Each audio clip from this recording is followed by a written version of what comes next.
Society for Threatened Peoples. Thank you, Mr. President. According to the report of the Special Rapporteur on the situation of human rights defenders of Margaret Sekagi, 36 communications were sent to China regarding alleged arrests and 17 regarding other forms of criminalization. Those at risk include, among others, women defenders working on the rights of religious and national minorities.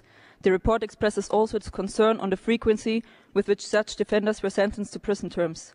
The Society for Threatened Peoples would like to highlight that in China, not only women human rights defenders suffer arbitrary detentions, but also human rights defenders and activists from ethnic minorities such as the Uyghurs. The report also denounces 22 cases in China where detained and imprisoned defenders were allegedly tortured and otherwise ill-treated and mistreated.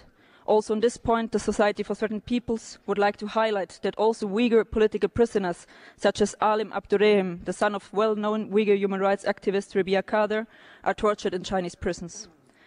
Other violations reported in China are, for example, the denial of adequate medical care in detention. Again, recent reports noted that the ethnic Uyghur, Mehmet Ali Rossi, who fled after the tragic July 2009 events from Xinjiang Uyghur Autonomous Region to Laos, and who was extradited from the Laotian authorities to China in March 2010, and who is currently held in Chinese prisons, is denied medical care and detention, while urgent medical treatment is needed in order to save his life.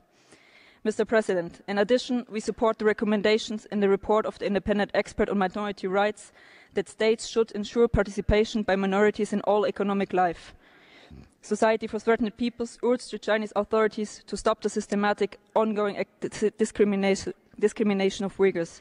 Existing economic disparities between Uyghurs and Han Chinese are not only violating the Uyghurs' right to development, but are also increasing social tensions. China's economic discriminations against the Uyghurs was one of the main root causes of the tragic July